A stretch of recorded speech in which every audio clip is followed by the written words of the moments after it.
Hello, hello. Hi, Miss Sabrina Horn. How are you?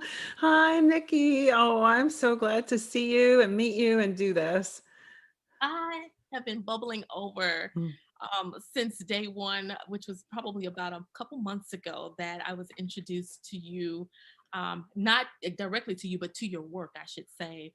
And 40-year public relations in New York, New York, and their team. I don't want to get to naming everybody, but I will represent and celebrate 40-year for being so amazing to this platform. It's a new relationship, and they have just been so gracious to give us access to amazing people such as yourself. And I am just looking forward to hearing about your story and this book in which you have called us out on. I am so looking forward to unpacking all of this. But when I welcome you, and then also turn our attention to our guests and our listeners, our sponsors, and all of those who just love us on this platform. We want to say hello. Thank you for tuning in. I am your host, Nikki Roach, and you are tuned into another segment of Nick of Time. And we are to thank and celebrate Sparkman Pathway to Careers, Miss Marilyn Parker, also KSTL 690, Covenant Exchange, and I'm also going to throw in 4-tier public relations out of New York, New York for this opportunity. And I want to make sure that those who are new to the platform understand what we do here. We have conversations, but those conversations really, really hone in on leadership excellence and leadership accidents. While we know those who have rose through the ranks, whether it's been on broken rungs or no rungs at all, understand that you need both to be successful. And on today, I am delighted, over the moon excited about our guest, Miss Sabrina Horn out of New York and also San Diego. She's on both coasts. I teased her earlier about having the best of both worlds. And this journey is going to be great. So buckle up, and I know there's going to be something that you will find useful, no matter where you are in your leadership level. Understanding that success is something that we define not according to the world. Sabrina, how are you? Mm. I am so happy to be here and talk with you. I've been looking forward to this all week, and sharing what I can with your listeners, and hopefully helping a little bit. Yeah, so we can just, well, one, I want to know, who is Sabrina Horn? I know I can read, just let me read just a little bit of your greatness. And I had to abbreviate it. She is an award winning CEO, C suite advisor, communications expert, and author. With only $500 and 5 years of work experience, she founded Horn Group, a public relations firm that for a quarter century has advised thousands of executives and their companies. From the hottest startups to the Fortune 500s, she's covered it. She was one of the few female CEOs in Silicon Valley in the early 1990s and has always aimed at exemplifying authenticity and advised her clients on its merits. She's written 4 publications, such as Wall Street Journal, Inc., Entrepreneur, Forbes, and CMO. And those who are familiar with the platform know we love these resources, as they really, really help us. And just to know that we have one of the contributors with us today, we are just ecstatic. And then also, we cannot not bring up the fact that we are preparing, and actually, the day has come for the release and the birth of her new vision, which is Make It, Don't Fake It, leading with authenticity for real business success. And we are so excited about this book. And while we can go on and on and on about all this amazing things you've done, tell us who you are. Well, wow, what an introduction. My gosh. Um, Thank you for having me on your show, Nikki. Yeah, I will begin by just saying, I'm a child of German immigrants. My parents came to this country in the late 50s with probably $60 between the two of them. And I think that their survival instincts and their entrepreneurial spirit really infused me. and motivated me to try and hang out my own shingle. And I also learned from them that, there's no free lunch in life, and you have to control your own destiny and stand on your own 2 feet.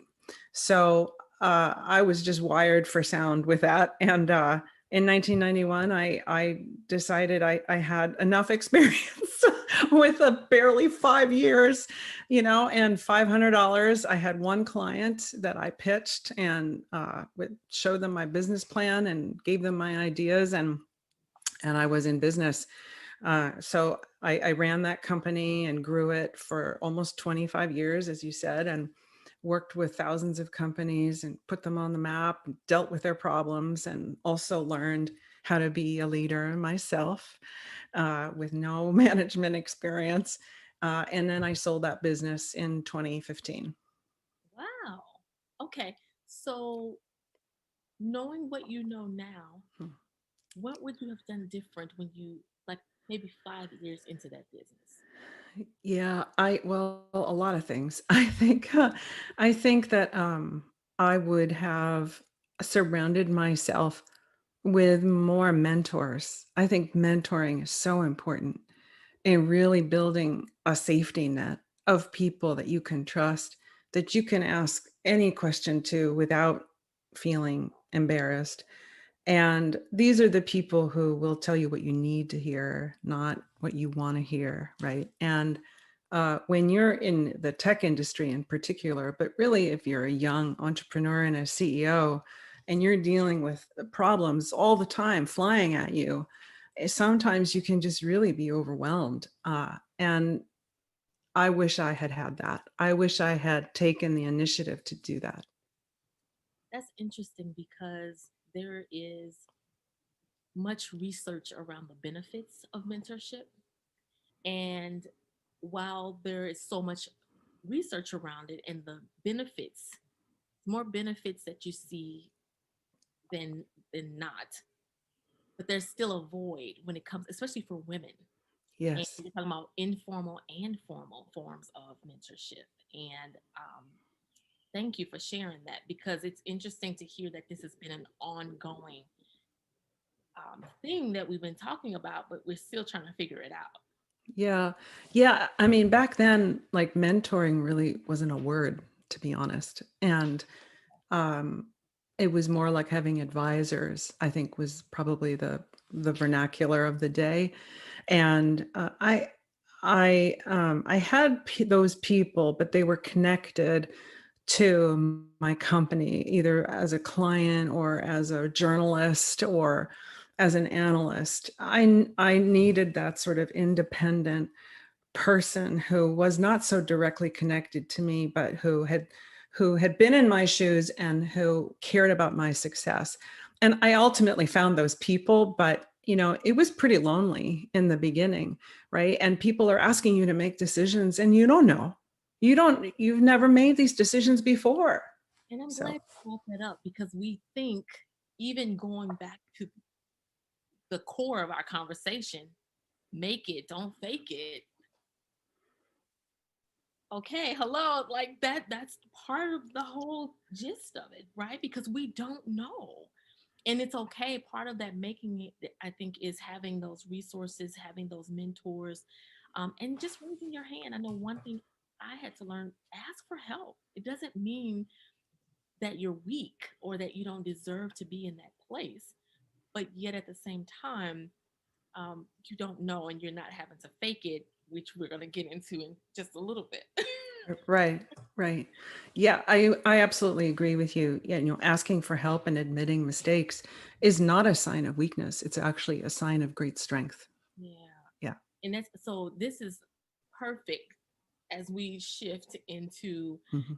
now, you sold the business. And I do want to piggyback, I mean, kind of step back. What made you decide to sell your business? Well, if you make payroll for 24 years, there has to be like that's enough. No, you knew it was time. Yeah, it was time. And Yes. And so I took my time, right, obviously, to find a great acquirer, and I did. I sold my business to Fin Partners, which is a global marketing agency. And pardon me? I said, that's awesome. Yeah, thank you. And the founder is a man by the name of Peter Finn, and he knew that I was very much of an entrepreneur. And after over almost 3 decades of running my own show, it would be difficult to be inside a larger organization. And so he gave me a great position as basically a managing partner running their tech practice. And I did that for about 3 years until 2018. And then I decided to spend some time with family, still doing some consulting for them. But that's when I got the idea to write this book. And which takes us right into it, because you just laid down the groundwork as to why.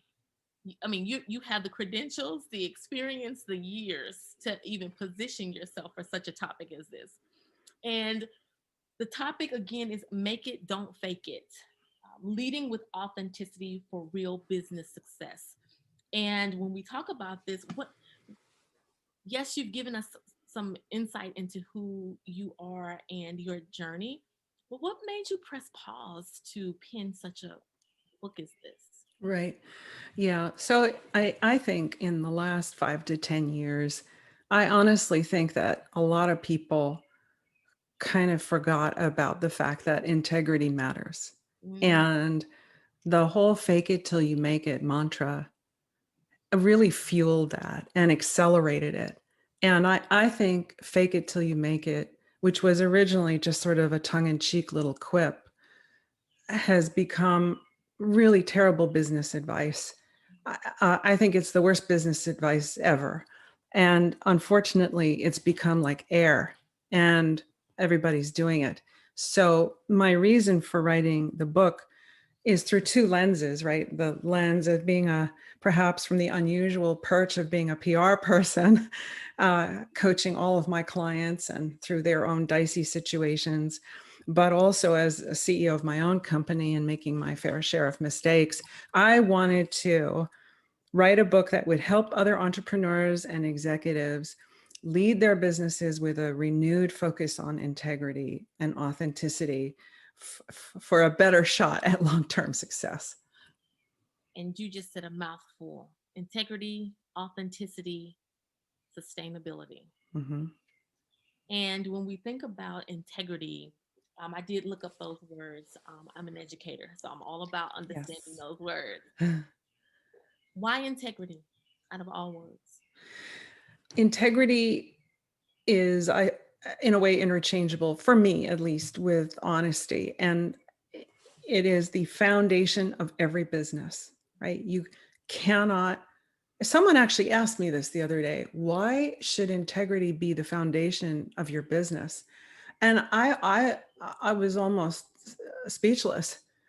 You can't build a business based on anything but integrity, just like you can't build a successful relationship or marriage based on a fraudulent relationship, right? It's not a recipe for success. Yeah, it won't be sustainable, right?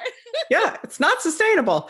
So I think we need to, I don't know if it's the pandemic, but I think we need to reacquaint ourselves with what it takes to run your business with integrity, because it means doing things the right way, but also the hard way. Yeah, and so that was something that you had said also, that about when you have, let's see, you said in the text, you write, you talk about doing right things in the Mhm. right way brings us to doing things the hard way. And but yet at the same time, we want things fast. So are you saying that we need to slow ourselves down? No, I'm not saying that at all. I'm saying that you have to catch yourself, right? Doing things the right way may be hard because you may have to face the harsh truths of certain facts, like there's a downturn in the economy and you have to let your people go, or your product has a flaw, and you have to admit that and do a recall. You can't hide that, right? We've seen like Boeing, Max aircraft, and Volkswagen, other companies that have hidden the truth. Um, or you may just be an entrepreneur and you want to get some venture capital. And so, you're basically lying about what your product can do and spinning the truth, right? None of those things are good because you will be exposed. And that's the problem with faking it. A, it's wrong morally, but B, right, the truth is going to come out, whether it's in a minute, a month, a year, or more, right? The truth will come out and you will be exposed. Your reputation could be ruined, and that along with that of your company and your employees. Who wants that? Yeah. Right. And it's so interesting when we talk about the, this, the whole concept of integrity. And you also mentioned the fact that um, there are, after all this time, we have talked about fake it till you make it, which has normalized lying. So that's why I say you have called us out, because like, when have we not oversold ourselves at some point, But then we have to try and catch up with that. And I Yeah. think right now, like you bring such a rich history of working with clients and understanding how, do you want to be around for the moment, or do you want to be around and create legacy? Um, and that's kind of like when I think about this, that's, you're going to be either or. There is no middle place for this. And Right.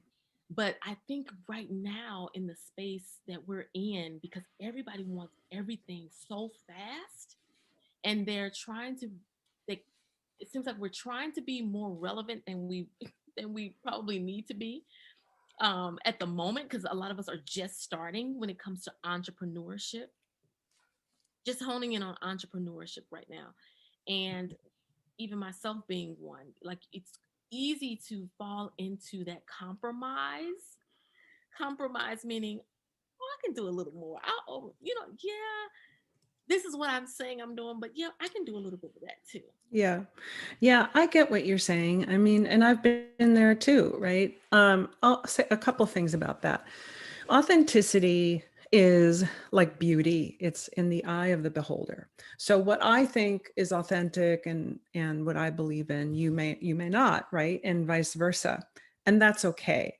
It's when you cross the line that you're minimizing the truth, or worse, doing selective truth telling. You're doing that at other people's expense for your own benefit. That's not cool. That's when you cross the line.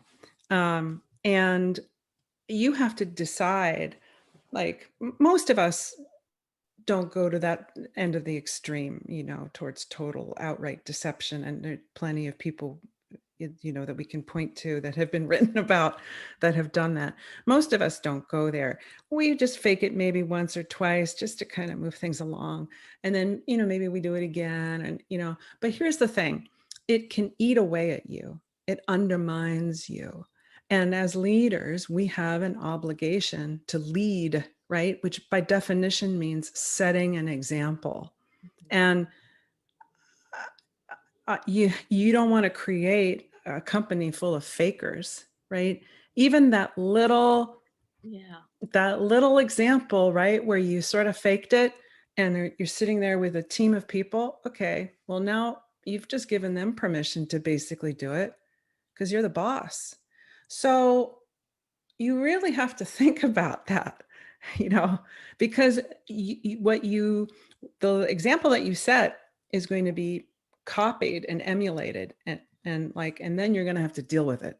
Yeah, I know you're right on point about having past organizations, whether small or large, or individuals. Now we get news and media, like we're force fed it all day if you have a cell phone or a laptop, and we hear about, I mean, I even think about, I had a class project and we had to look deeper into Enron. and how that ended up being, again, slight compromises grew into larger compromises, and bringing that up because it became culture Right. and it became the way, Right. not Exactly. okay, here's just one little thing. Yeah, we're just gonna add a little bit of fluff to it, but we can reel it in. Not when it becomes culture though, and it's a Right. way of how we do business. Yeah. It becomes your culture. It becomes how you do business. And by extension, it can be, how you live your life as a person, and that's when it consumes you. And that's when you're really in the red zone.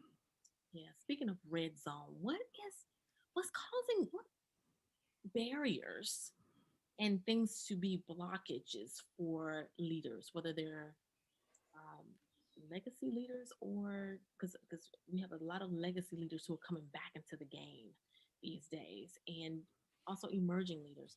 What are some of the barriers that's blocking us from just making it? Yeah. I mean, you could do a whole other interview on that. I mean, and maybe another book. I, I think that people are gun shy right now coming out of COVID, and it was such a risky time. Even the strongest, most resilient entrepreneurs may not want to feel like they want to take another risk right now. Um, People are tired right now, right? They're tired from having to deal with the situation that we've been in, and I understand that. And I think it's a heavy lift to re-engage in a workforce that has changed, and it's a even heavier lift to lead the new world of work because we don't really know what it is, right? And so you've got to really have your Wonder Woman cuffs on. um, Right. to deal with that. And it's understandable for people to just sort of take a pass for a while. And so, taking this pass, is it different, do you think, for women versus men? um, I Yes and no. I think there are issues that every leader deals with Mhm. that are gender neutral, um, but there are issues particular to women that we must deal with. And I dealt with them myself. I was 8 months pregnant with Christina, my second daughter, when the tech bubble burst in 2001. And I had to lay off 12% of my company, Wow. when I really just wanted to focus on having a baby. And, that too bad. You're the CEO. You have to do what you need to do. Right. And that's an issue that's particular to women being a working mom. And you've got for the privilege of having the role, you've got to work around that. So timing, I think is a factor. And I think also courage, you know, thousands of years of gender bias isn't going to change even if you're running the operation. And was fortunate in that I ran my own company and I could choose who I wanted to work with, my employees and my clients. But that doesn't mean I didn't deal with it. And that's not going to go away, and we're going to have to continue to deal with that. When we talk about fake it till you make it, are there some categories or specific behaviors that you can identify for us? Yeah, so I actually created this thing called the Phagometer, and Yes. because I was trying to, figure out, like, on the spectrum of, from harmless to, go to prison, you know, where do you, where do all these categories fit? So, Okay. it starts from little white lies and tall tales that, are sort of innocent. You're not hurting anybody. You're just sort of getting through the day and whatever. But then you're exaggerating the truth. As I said, you're a salesperson and you're over promising what your product can do.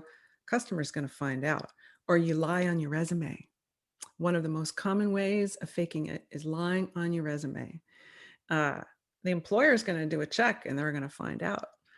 And then we go from there to like minimizing the truth, which is sort of leaving certain things out, what I call ostrich lies, which is not really lying. It's when you're overwhelmed and you just don't know what to do. And so you stick your head in the sand and you give it the space to hopefully go away or pretend that everything's fine. You're not lying, but you're not grounded in reality, right? And then from there we go to the dark side where you're doing selective truth telling, gaslighting, and just like total deception. So Wow. Okay. That is a huge range, but I get it. And it's just so interesting because you also bring up the fact that while we may have faked it a little bit at the moment, understanding that personal brand is in alignment with all of this. And as we know, personal brand has like a mic, it's under the magnifying glass right now because it's like everybody wants to be branded, you know, from the basic, I don't want to say basic, but from an entry level, someone in an entry level role all the way to a CEO. We are all on this kick of branding and how do I create my brand? How do I enhance it? But you are also looking at how do we protect it? And how is it that, being mindful of what it is that we're saying, promising, also that having impact on that. So for from your point of view, like how parallel is that? Right. Yeah. I mean, so personal brand is very popular right now. And I'm being asked a lot about that. And I think it's a very powerful tool for women, for all people who want to lead. Um, but it's like putting on different clothes and trying on different wardrobes. You have to feel right in it. You can't just say, I want to be like so and so, because you're not so and so. you know and so it can be aspirational, right? But it has to be authentic and sort of true to yourself. And by extension, when you're talking about the brand creation of companies, right? A brand is the emotional connection that a customer has with a company or a product. And when a company or its leader starts to get careless or make efficiency cuts at the expense of quality, right? As a customer, you're going to be disappointed in that product that you believed in. And so you're going to stop buying that product. So, whether it's, whether you're building your own personal brand and establishing like a certain set of expectations for what people can, interact with you about, and what they can get from you, or a company and what that company produces. When those things change, things are out of sync, and then you've sort of lost your power and your authority and that trust. And as we know, that trust, I mean, what is it, the cancel culture right Yes. now? I mean, that can come so fast, and we've seen it happen over and over again with those faking it until they make it, but they don't make it, or they make it for a season, Mhm. and once again, then it impacts the brand, but everything associated with that brand. Yeah. Yeah, the cancel culture. I mean, you can work so hard for years and years to create a great brand, and you can blow it in 5 minutes. You know. And yeah, everything is happening at the speed of light, and it means that leaders have to be really connected to their brands. You can't like delegate it to somebody. You still have to be associated with it and have it in your heart in a way, right? Because it's yours, it's your company. And whether your name is on the door or not, the first person that they're going to list next to the company name is you, the founder and CEO. So it's really critical. Now you talk about um, making sure that we keep it close, we remain a part of it. I'm sitting here thinking because that is very real, but I can see how we can get, even for a small company, very distracted in, and this goes back to part of what I was trying to articulate earlier. Like you can get so wrapped up in what everyone else is doing, and you get out of your lane Yeah. where you're all over the place. Right. And so while you may be trying to make it and make it to success, whatever your product and or service may be, you're all over. So I think even that has so much impact on us making it. Yeah. Yeah. I mean, look, especially as a small business, right? You have less infrastructure, you have less of a cushion to fall back on. And you're constantly putting out fires yourself because you have no one to delegate them to, right?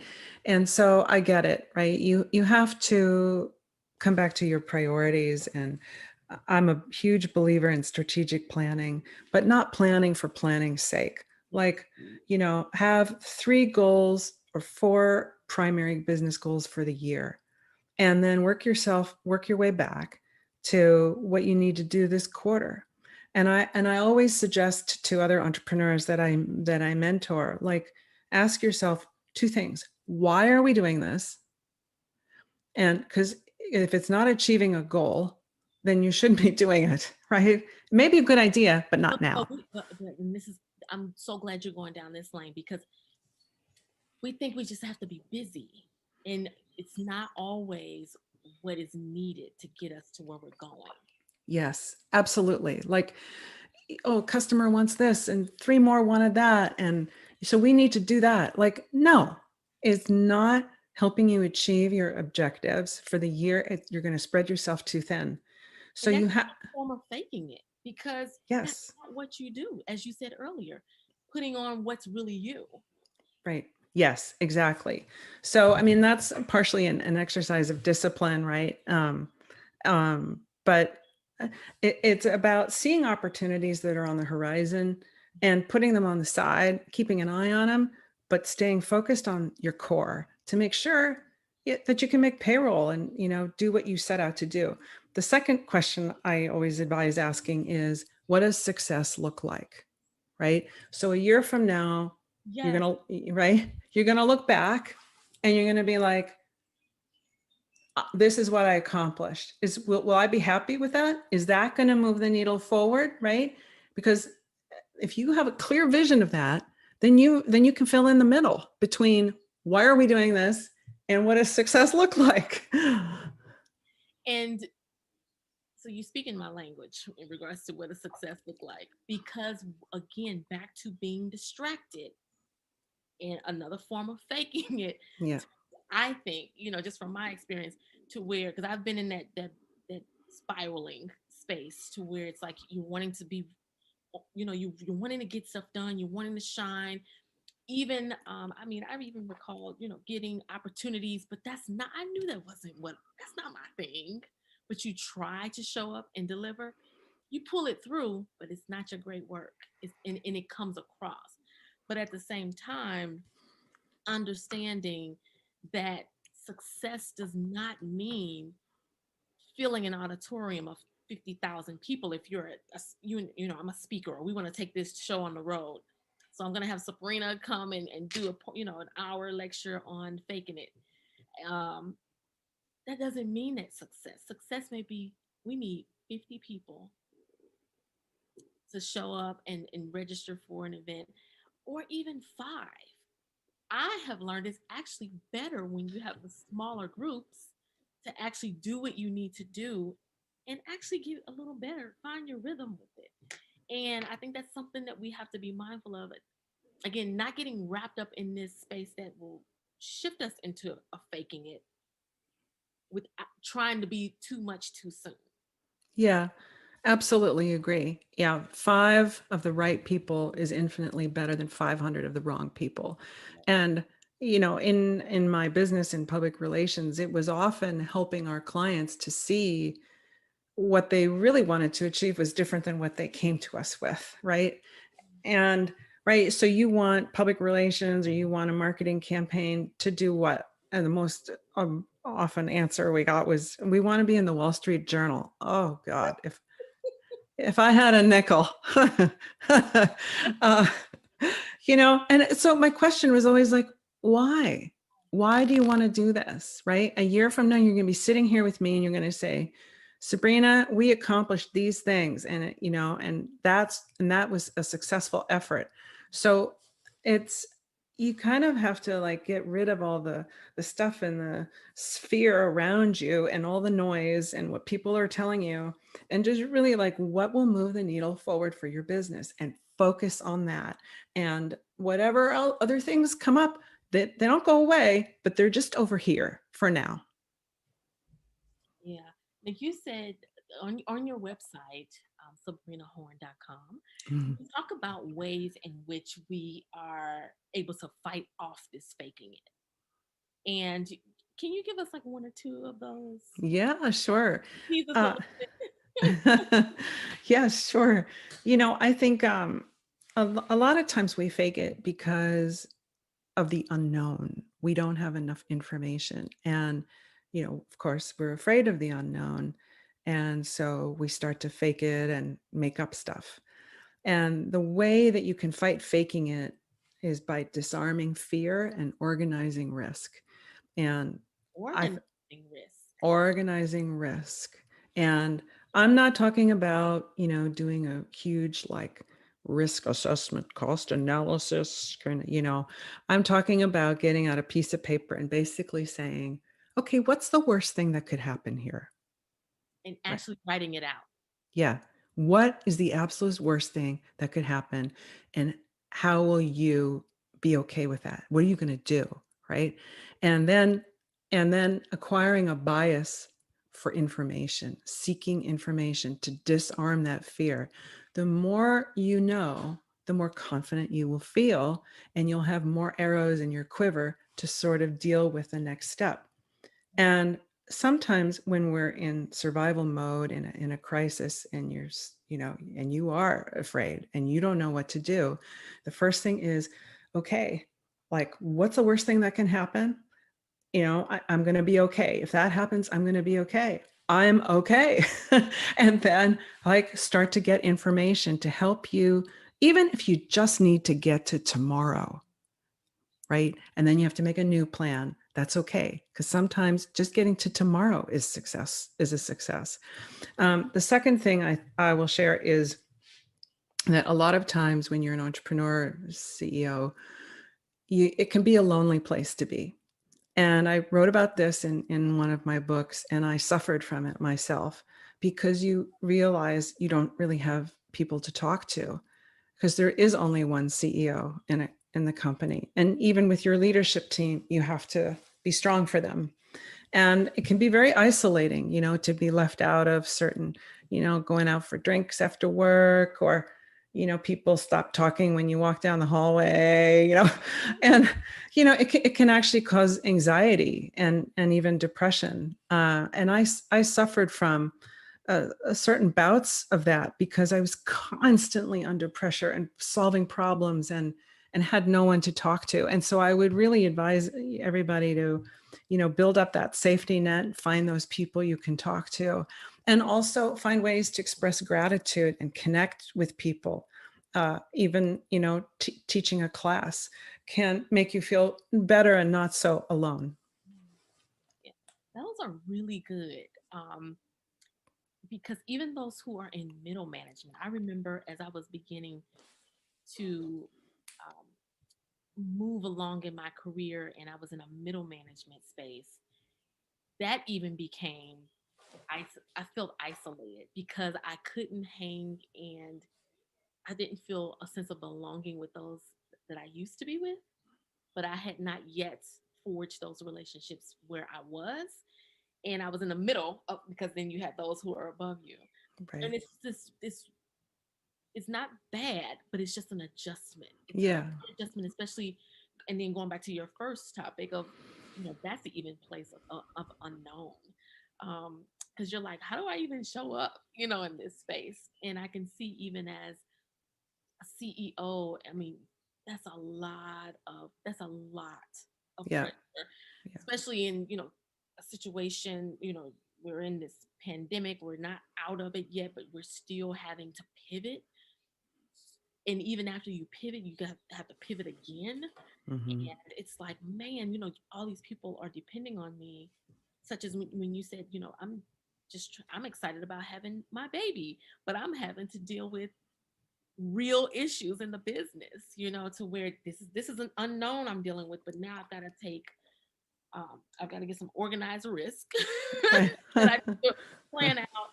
And Yeah. that is just like, wow, wow, this is really rich. And I think individuals on any level of leadership, whether it's emerging again or legacy leaders, there's still much that we can learn from this.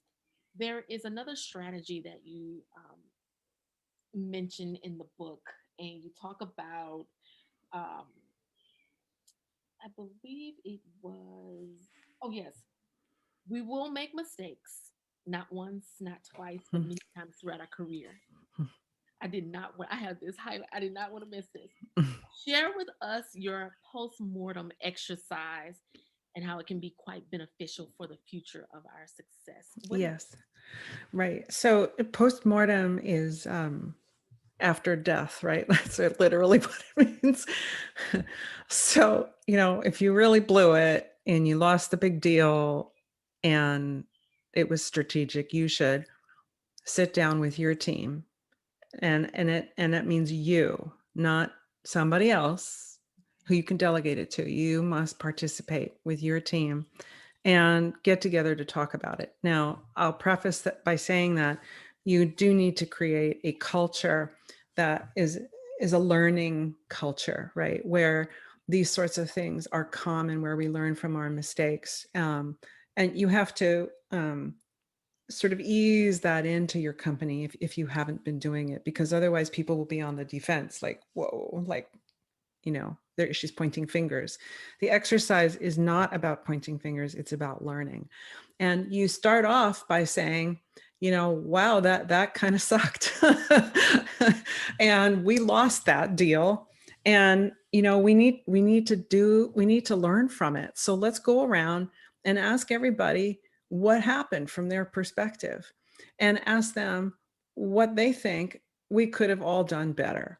And then you, the leader, you should say yourself, here's what I did wrong. I didn't give you guys the resources to do the research that we should have done. Or, I was in that meeting and I didn't have a good connection with Joe, the other CEO. I really blew that.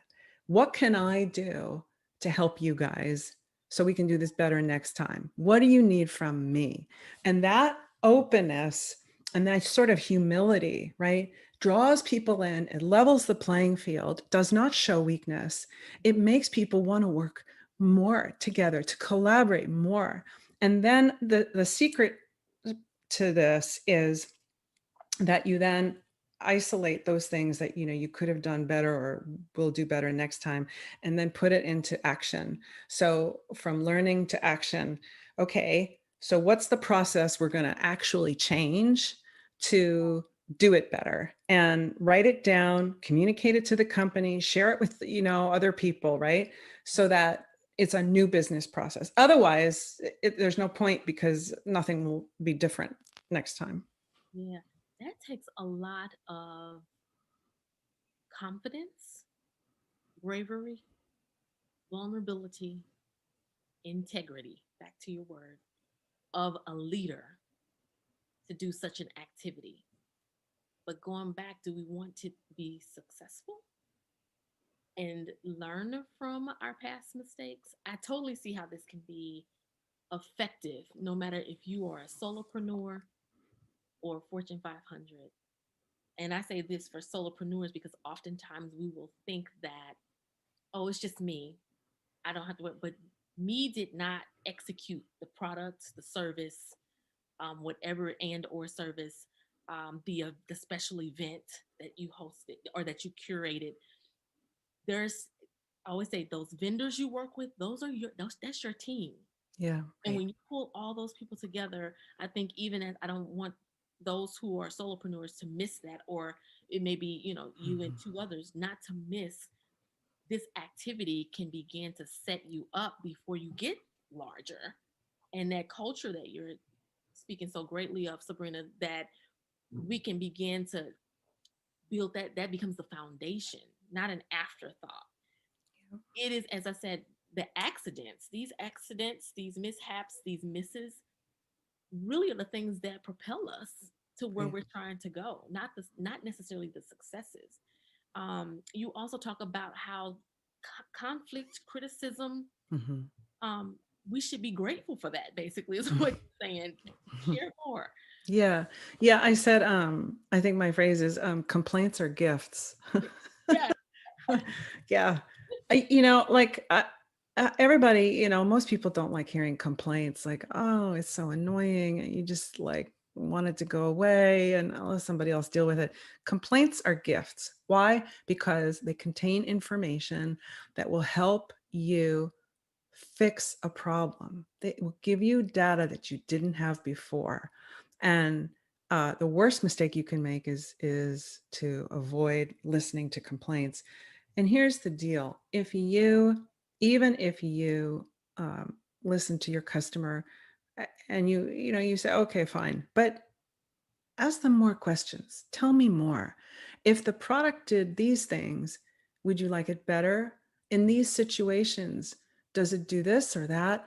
And so you at least can sort of save, a semblance of a relationship by having a dialogue rather than a complete shutdown.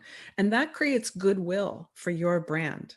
It is so important in your customer service approach to really understand complaints and so I just think it was a painful lesson I learned as well. Um, but complaints are gifts, and when you get one, you listen. Yeah. Now, who's the target for this book? Make it, don't fake it.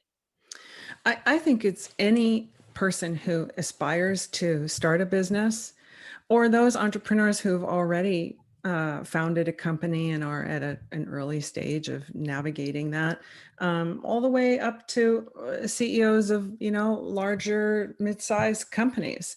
I even had a few CEOs tell me from publicly traded companies that they thought it's always a good reminder to operate with integrity, right? And nobody is above that. I also think it's for coaches, for mentors, for people who are in the boardroom who advise those CEOs and entrepreneurs. I think it could be good for them too. Interesting. Now, I know you have had many years working with leaders from various industries. Would you say, again, going back to what prompted the writing of this text, um, what were some of the things that you saw across those you worked with? Like, here we go again with this issue. Hmm. Yeah. uh, I think the most common example was that startup CEO who came in with a fresh round of venture capital and money to burn and said, "Hey, make my company a company to watch. We want, the buzz factor. We think that we should be in the Wall Street Journal. We are the leaders in blah blah blah." And they're not leading anything yet. Started, right? Yeah. And so I think, that was always what we had to sort of level set. And you would think that public relations, which is known for spin and fakery, frankly, you And that's know, why this is so interesting coming from you. yeah, yes, right. It's an unusual perch, yes.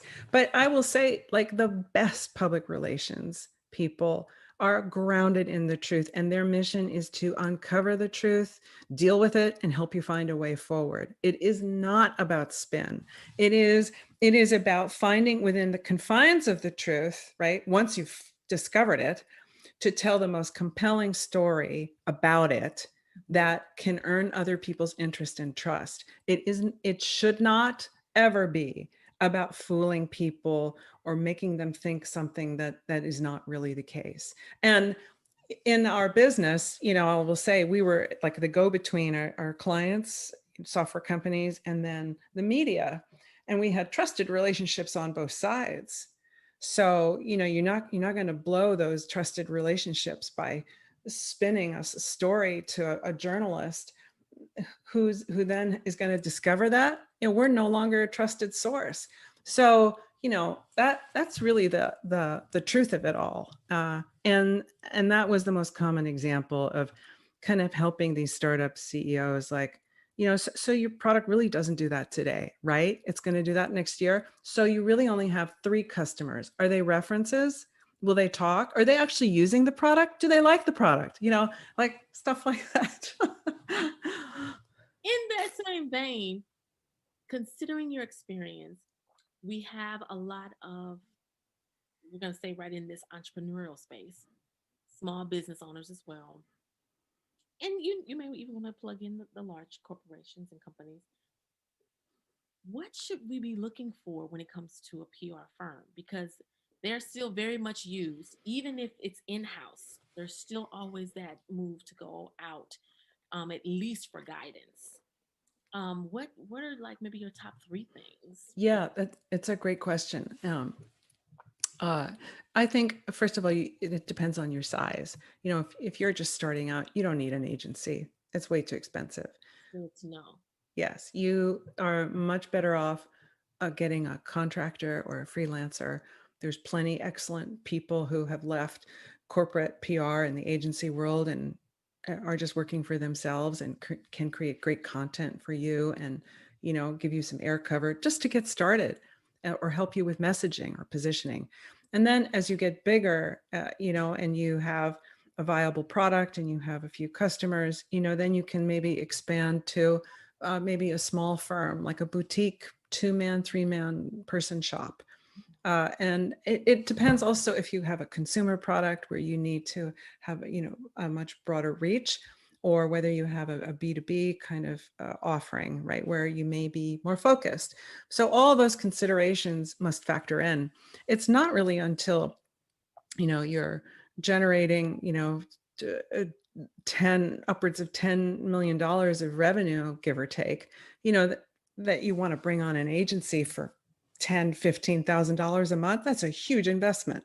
So a lot of other variables in there, but the other thing I would say is make sure that you hire an agency or a person with expertise in your industry, Mm, because you don't want to ramp that person up. You want them to get it from the get-go, and be able to represent you knowledgeably. that's good. And I bring that question up, even though that's not the primary focus of the book. To me, it's very relevant to the book because I think as we begin to present our product and or service to the world or to our client, I'll say the client because the world is not our client.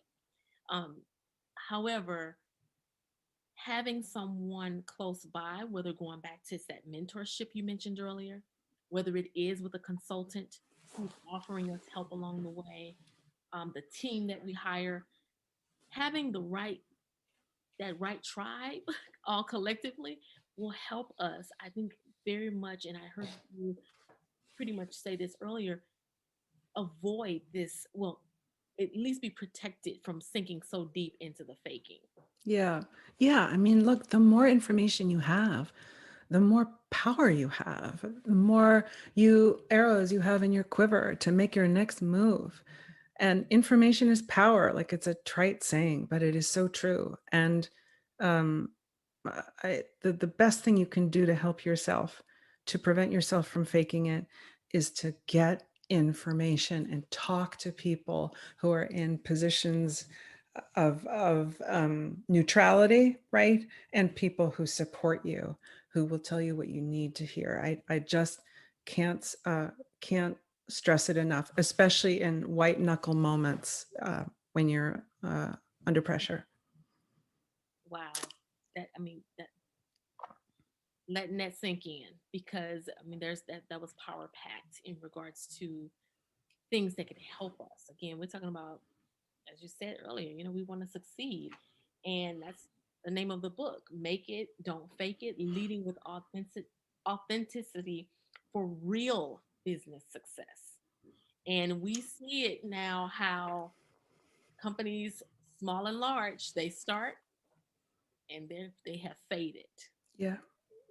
And a lot of it due to not having that authenticity, that integrity you mentioned earlier, and not just having proper guidance. I mean, I'm hearing that loud and clear throughout our conversation, Yeah. how important that is. And oftentimes we want to protect what it is that we have and the ideas and the all that we're birthing.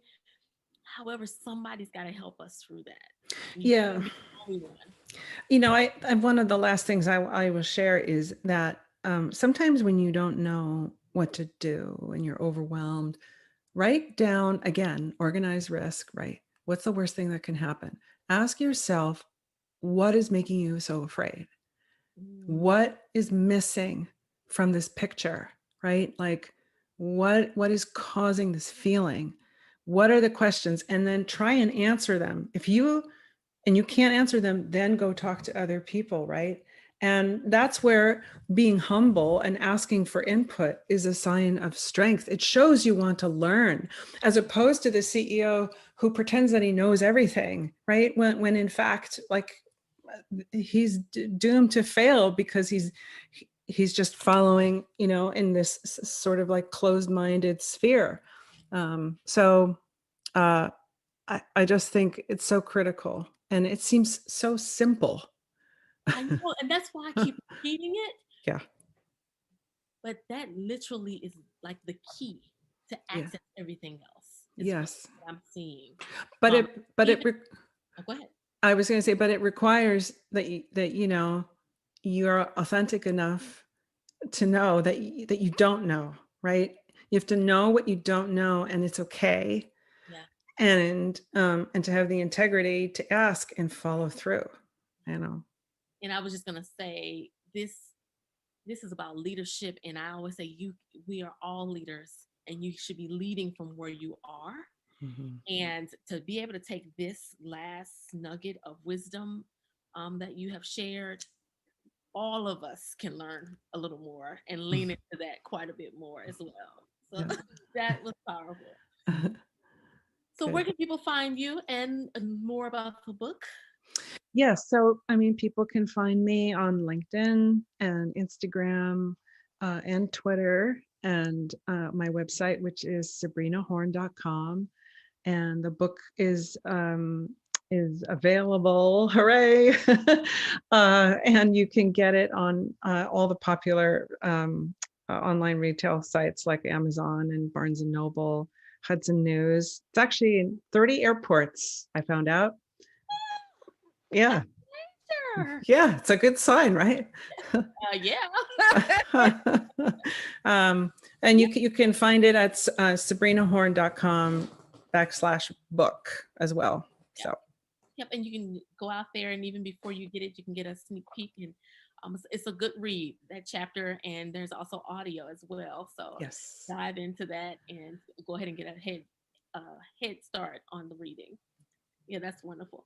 One last thing that we always do on the platform, you have the platform to convey one message to the world. And what one message would you share with leaders across the world in the nick of time, those who are ready to stop faking it? I would share that good for you, first of all. And bravo. I would say share your mistakes and share what you learned, um, and how you move forward, because you have to help others do the same and lead by example. And the more people stop faking it, the more others will follow. Oh, that was beautifully said. Beautifully said. And clear. We've got instructions now. So I'm sure there are plenty who want to join me in making it and not faking it. even in the small areas of life, right? Yes. Yes. Sabrina, thank you so very much for making time and for sharing your journey and also such wisdom that you have gained along the way, and just appreciative